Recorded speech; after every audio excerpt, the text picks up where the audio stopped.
ये सवाल मेरा असीम वकार जी से, क्या AIMIM सेक्युलर है और क्या बीजेपी सेक्युलर है, ये उनसे पूछा मैं। अभी बदत है भाई, अभी बदत है। देखिए, सबसे पहली बात तो भारत का जो संविधान है, उस संविधान के हिसाब से आप चाहे डाकू हो, चाहे डकैत हो, चाहे क्रिमिनल और चाहे कितने बड़े कम्युनल, लेकिन अगर आप सरकार के लिए पॉलिटिकल पार्टी रजिस्टर्ड कराएंगे तो आपको लिख के देना पड़ेगा कि हम सेकुलर हैं। तू समझा? सब समझ रहे हैं, सब समझ रहे हैं प्रधान जी।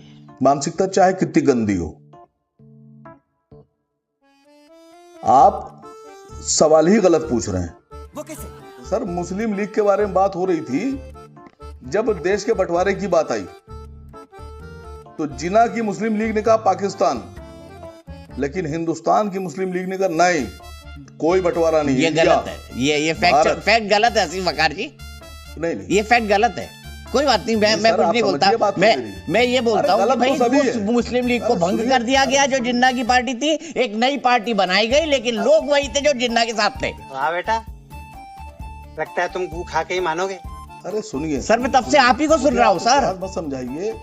अगर आपसे इतिहास पढ़ने, अगर सुनिए तो अगर आपसे इतिहास पढ़ने लगा तो मेरा बंटाधार हो जाएगा साहब। अरे सर, मेरे से मत पढ़िए, मैं तो बोल रहा हूँ मुझे सिखा दीजिए। मैं बेकार हो जाऊंगा। ऑफर कर रहे हो आपको, मुझे सिखाइए। हाथ जोड़ूं, आप अपना इतिहास अपने पास रखिए। आप समझिए, आप हंसिए नहीं, मैं आपको कह रहा हूँ, आपकी हिस्ट्री अगर मैं पढ़ लूं, अगर आपसे हिस्ट्री का ज्ञान ले लूं तो मैं पता नहीं कहां पहुंच जाऊंगा।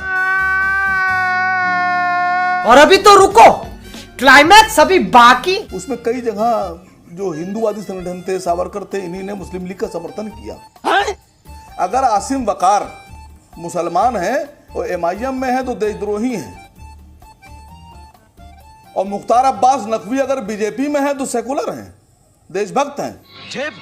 अगर शहजाद पूनावाला बीजेपी में है तो देशभक्त हैं, और असद ओवैसी देश के गद्दार हो जाएंगे। अरे बाप रे, ये तो धोती खोल रहा है। दीपक चौरसिया की गारंटी नहीं है, गजब बेइज्जती है। शहजाद पूनावाला की गारंटी नहीं है, लेकिन आसिम वकार की गारंटी है कि हम देश के लिए मरने और मिटने पे तैयार हैं। क्या बात है सर, क्या बात है सर। सर, ये बहस नहीं है सर, देश की समस्याएं दूसरी हैं। उन समस्याओं पे बात कीजिए, उन समस्याओं को लेकर आइए। देश में बहुत सी समस्याएं हैं दीपक भाई, बेरोजगारी बढ़ती चली जा रही है, महंगाई बढ़ती चली जा रही है, लोग बच्चों की फीस नहीं दे पा रहे हैं, न जाने कितने बच्चों के नाम कट गए। आप उन पे बहस लेके, एक रिसर्च कीजिए सर। आपका भी देश है, ये मेरा भी देश है। जितनी मोहब्बत मुझे है उतनी मोहब्बत आपको भी है, उतनी राहुल जी को भी है, उतनी आलोक भाई को भी है।